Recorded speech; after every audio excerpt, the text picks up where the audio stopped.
사실 강의라고 되어 있는데 강의가 아니고 이 시대를 살아가는 지식인으로서 이런 문제를 함께 고민해보고 싶다 하는 뜻으로 사려온 것이지, 제가 여러분들에게 그렇게 강의할 제목이 못 되고, 또 여러분들 다 각기 위치에서 일가를 이루신 분들이라고 들었습니다. 겸손한 마음으로 여러분들에게 배우는 심정으로 말씀을 드리겠습니다. 나이 먹은 게 자랑은 아닙니다만, 저도 문득 돌아보니까 이제 나이가 역사를 증언할 수 있는 나이가 되었다는 생각이 듭니다. 참 우리 시대가 참 빡복했습니다. 일제시대 때 태어나서 군정 거치고 대한민국 거치고 인민공화국 거치고 다시 대한민국 거치고 이렇게 되돌아보니까 정권이 5번을, 주권자를 5번을 교체하는 아주 박복한 그런 시대를 살았습니다. 역사를 살아간 사람들은 내가 살던 시대가 역사에서 가장 격동기였다고 생각하면 합니다. 그게 고려시대 때 사람이었던, 신라시대 때 사람이었던, 임진왜란 때였던, 아니면 지금 IMF를 살던 사람이든 누구든 간에 인간은 내가 겪은 체험이 더 진합니다. 그래서 사람들은 내가 살던 시대가 가장 격동의 시대였다고 그렇게 생각을 합니다. 내가 참 좋아하는 분이 알렉산드리아를 쓴 소설가 이병주 선생인데, 이병주 선생의 그 소설 알렉산드리아의 그 시작은 그렇게 됩니다. 이데올로기를 가진 사람은 늘 슬프더라. 늘 슬프더라. 이런 얘기를 시작을 합니다. 그만큼 이데올로기라는 것이 참 어렵습니다. 세상은 참 왜 이렇게 어지러운지. 얼마 전에 순천만을 갔는데, 순천만 철새들은 길도 없는 길을 그렇게 청련하게 가는데 왜 인간들은 뚫린 길도 두고 그렇게 헤매고 있는가 싶은 생각을 하니까, 인간이 영장이 아니로구나 싶은 생각을 참 많이 했습니다. 지금 마음속으로 존경하는 분은 매천 황년 선생입니다. 구례에 갈 때마다 참배를 하는데, 유명한 절명시 중에서 제가 늘 가슴에 교훈으로 생기는 것은 난적인간 십자인입니다. 이 어려운 세상, 이 혼란한 세상에 배운 값하며 살기가 이렇게 어렵던가. 그러면서 자살을 했습니다. 저도 감히 제가 견주는 것은 아니지만은, 그 선생님이 세상을 떠나시면서 참 세상 어려울 때 이 난세에 배운 값하고 살기가 참 어렵구나 하는 얘기를 다시 명심하면서 이 강의를 하고자 합니다.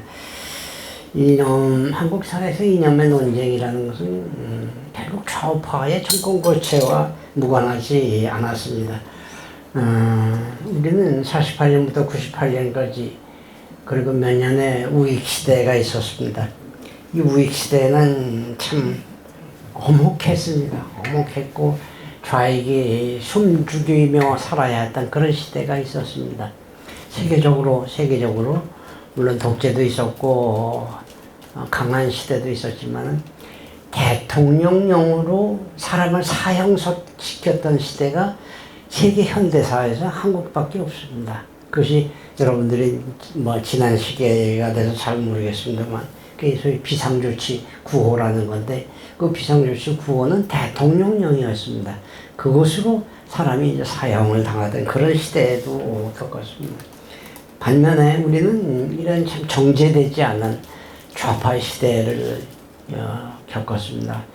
김대중 시대, 노무현 시대, 문재인 시대, 지금 다시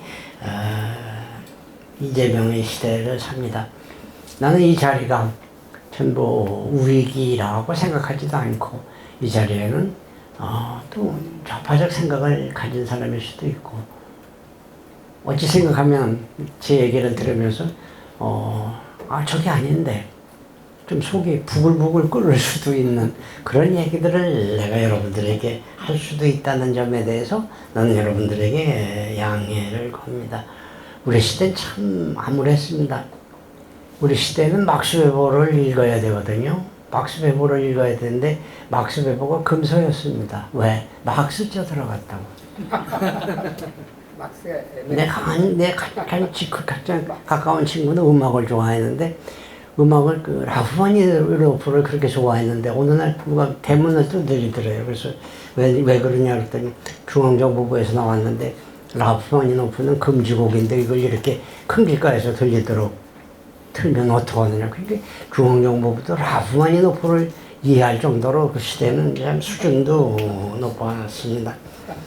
변종화라고 하는 화가를 여러분들이 기억하실 겁니다. 한국 현대사에 아주 대단히 유명한 분인데 그분이 어디다 별을 그렸는데 별의 색깔을 빨갛게 그렸어요.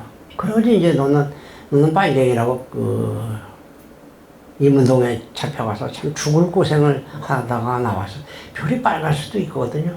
별이 늘 하얄 수도 없는 거고 도대체 별의 색깔이 뭐냐 이거죠. 변종화라는 화가는 빨간 별 그려가지고 아주 인생을 그냥 몸을 망친 이런 참 mondogane 같은 시대를 우리는 살았습니다. 왜 샤오익 얘기를 해야 되나? 소셜 컨플릭트 코스트라는 것이 있습니다. 사회적 갈등 비용. 어느 사회든 사회적 갈등 비용이 있는데 지금 한국의 사회적 갈등 비용은 GDP 27%입니다. 상상을 할 수가 없는 거죠.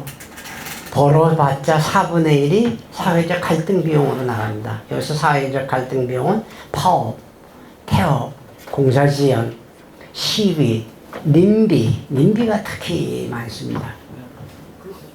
오늘 그 KTX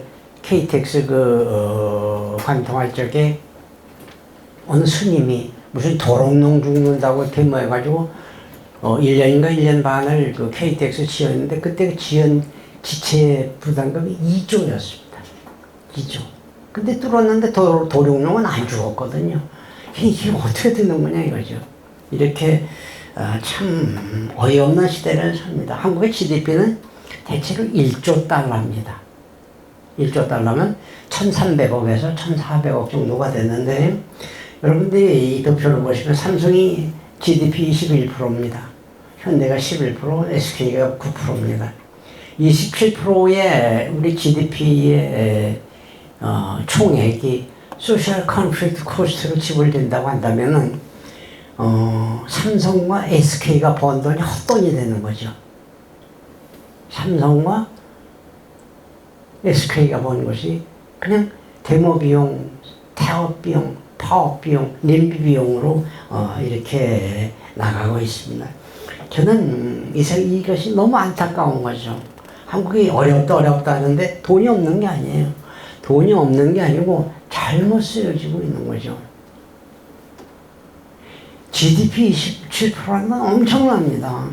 여러분 이 중에 사업하시는 분들도 계실 텐데 은행이자 0.1%만 내려줘도 사업 형편이 편다는데 하물며 27%라는 것을 이렇게 집요를 한다는 것이 너무 안타깝지 않은가. 이것이 이 시대를 사는 한치식인의 참 통한입니다. 우리는 이 무익한 논쟁으로 인해서 참 너무 많은 것을 잃고 살았습니다. 1900년대 초엽에 아까 말씀드린 막스 웨버가 자본주의 정신, 기독교 정신과 자본주의를 기독교의 자본주의 정신을 썼는데 그것이 1905년 전후가 됩니다. 지금으로부터 얼마가 되나요? 120년 전인데 그때의 막스 웨버는 자본주의는 어려울 것이다. 왜? 첫째는 노동자들이 택도 없는 요구를 할 거다. 산업 자본주의가 아직 오지도 않았어요. 오지도 않았는데 110년대 전전에 막스 웨버는 그런 얘기를 합니다. 노동자가 택도 없는 소리 할 거다. 두 번째는 훈련되지 않은 자유의지로 막 그냥 나갈 거다. 이게 로랑이라는 얘기가 나오는데 여자는 프랑스 혁명 당시에 법부 대신에 와이프입니다. 근데 그 법부 대신에 이제 혁명이 나니까 도망갔거든요. 자기 와이프도 두고. 그래서 와이프가 체포가 돼가지고 교수대에 섰어요. 교수대에 아름답게 꾸미고. 여러분들 혹시 기억하시나요? I wanna to live. 나는 살고 싶다고 하는 영화가 있었습니다.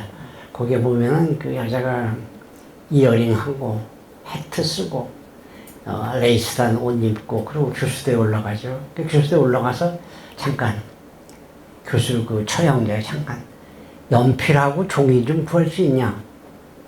야, 죽어가면서 무슨 연필하고 종이가 필요하냐 할때 갑자기 시상이 떠올랐다.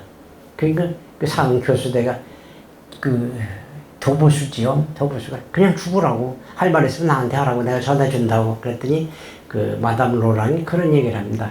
자유야.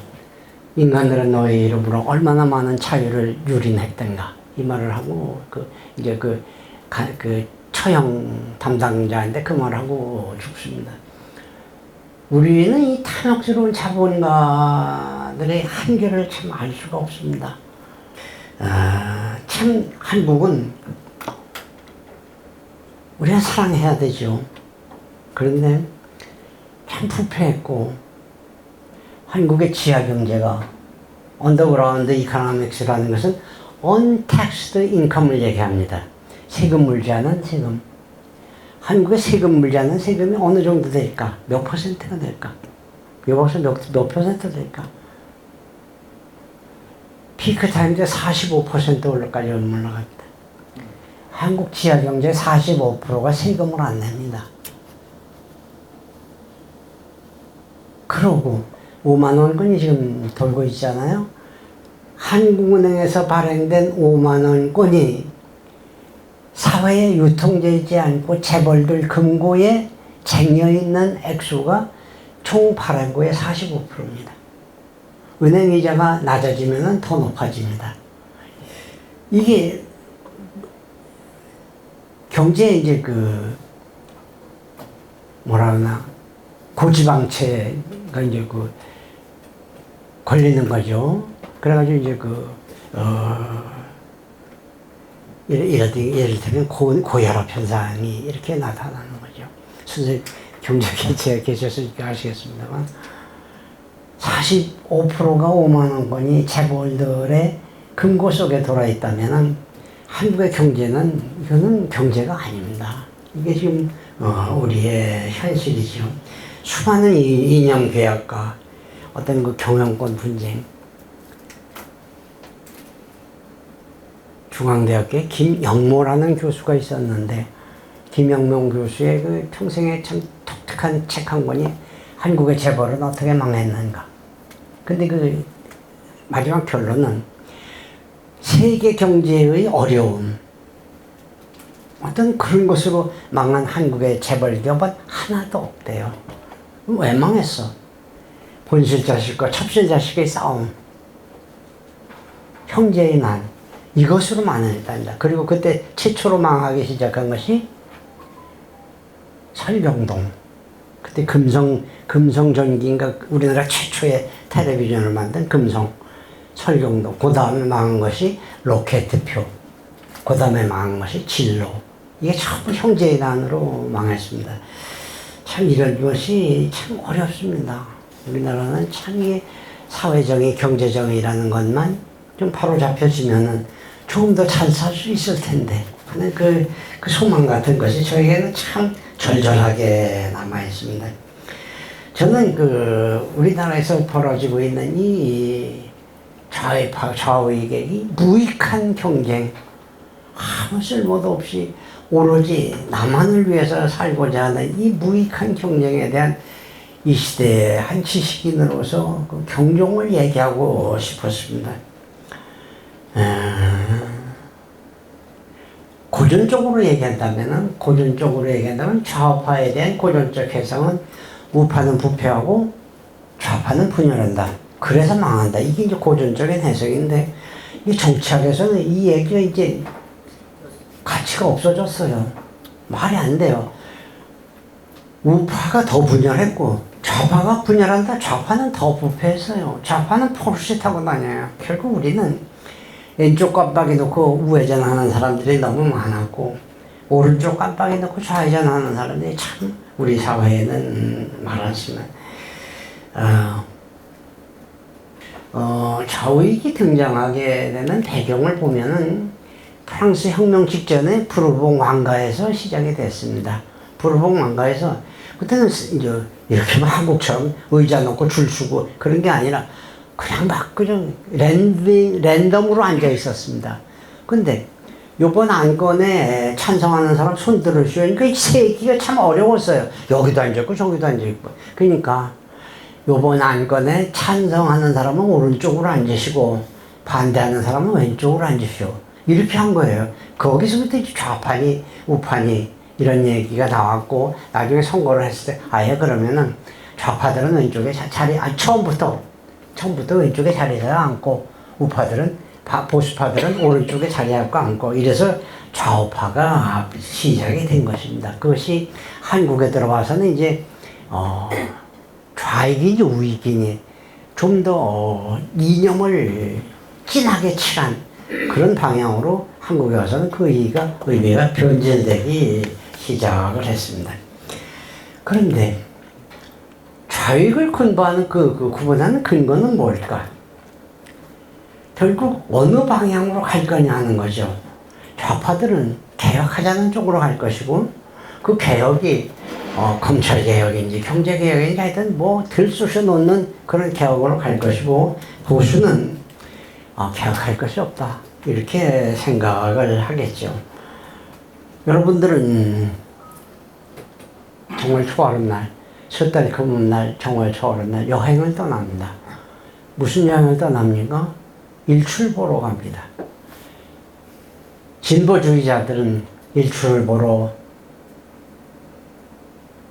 동해로 갈 것이고 보수주의자들은 낙조를 보러 서해안이나 홍도로 갈 겁니다. 이것은 취향의 문제가 아니라 연배의 문제일 경우가 많습니다. 나이 따라가는 것이지 그렇게 취향에 따라가는 것은 아니라고 생각합니다. 제가 좋아하는 소설 한수산의 부초라는 소설이 있습니다. 부초라는 소설의 마지막 주인공 그 석이 엄마는 그래 흘러간 것이 아름다웠어. 그러고 이제 눈을 감거든요. 그래 사람들에 따라서는 황혼이 아름다울 수도 있고 보는 이에 따라서는 여명이 아름다울 수 있습니다. 근데 이것은 대체로 나이로 구분이 되더라는 거죠. 나이로. 젊었을 적에는 동해로 가고 나이 들어서는 서해로 가고 이것이 우리의 일반적인 삶의 형태입니다. 그러니까 왼쪽으로 갈 것인가 개혁할 것인가 아니야 이대로 좋다고 생각하는 사람들은 이대로 갈 수도 있는 거죠. 신혼여행 가면서 새 신구도 신고 갈 사람은 없습니다. 아무리 새 거가 좋다고 하더라도 이것이 이제 그 보수의 본질이죠. 그런데 얼마나 파헤쳐야 되는가? 이렇게 지금 한국의 지금의 현실처럼 다 파헤쳐야 되는가? 아주 그냥 끝장나도록 다 뒤집어 놔야 되는 건지 아니면은 조금 고쳐야 하는 건지 아니면은 이대로 괜찮은 건지 그것은 세상 사람 보는 눈에 따라서 다르고 내가 가진 것에 따라서 다를 것 같아요. 내가 가진 것에 따라서 가진 자는 개혁이 싫은 것이고 나는 더 가져야 되겠다고 생각하는 사람들은 개혁을 해야 되겠다고 생각합니다. 그 깊이라는 것은 아주 불도저로 다 파헤쳐야 되는 건지 아니면 아니다.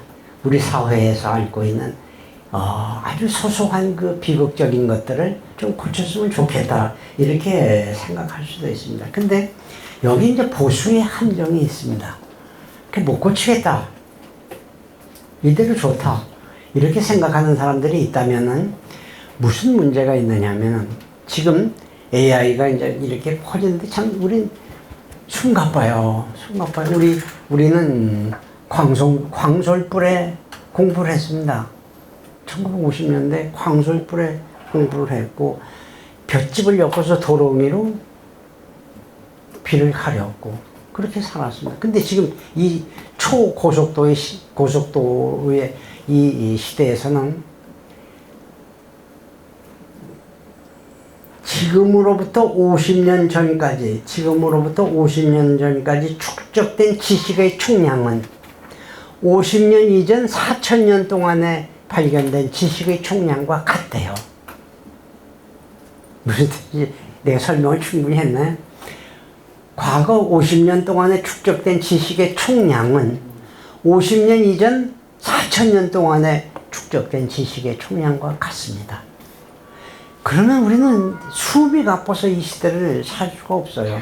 우리는 이 시대는, 우리 세대는 커피를 시킬 수가 없어요. 뭘 누르락하고 뭘 하도 누르라는 게 많나 보니까 잘못 눌러가지고 또 업자 신경질 내고 그러니까 가기가 싫은 거죠.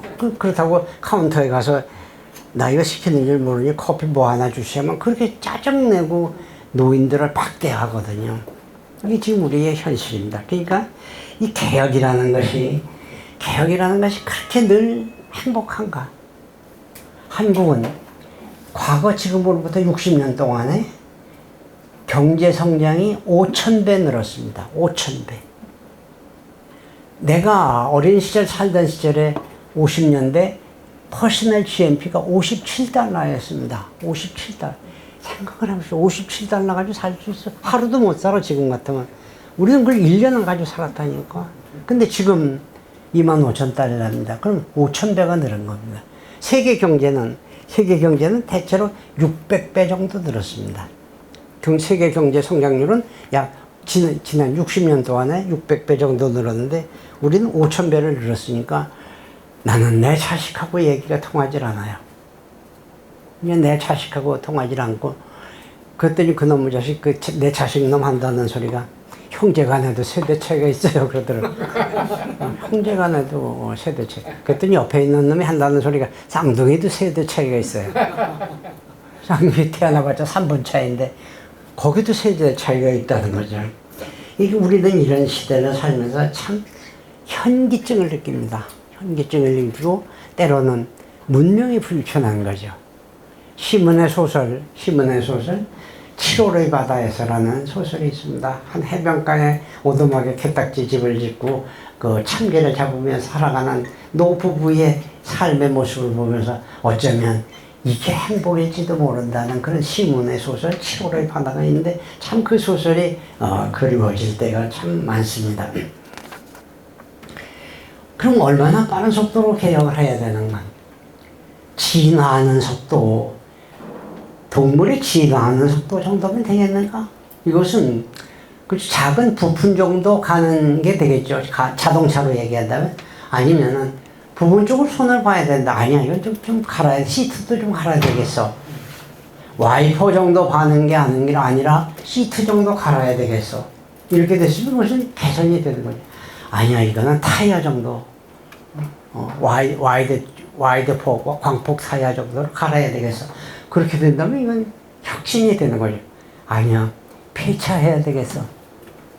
그거는 레볼루션이 되는 거죠. 아마도 지금의 한국의 위정자들은 자기들이 레볼루션에 아마 그 로베스피에르나 듣는 것처럼 그렇게 착각하고 있는 것이 아닌가. 이것은 대단히 위험합니다. 결국 속도는 혁명의 본질은, 승패의 본질은 속도에 있습니다. 역사적으로 실패한 개혁은 속도 조절에 실패했습니다.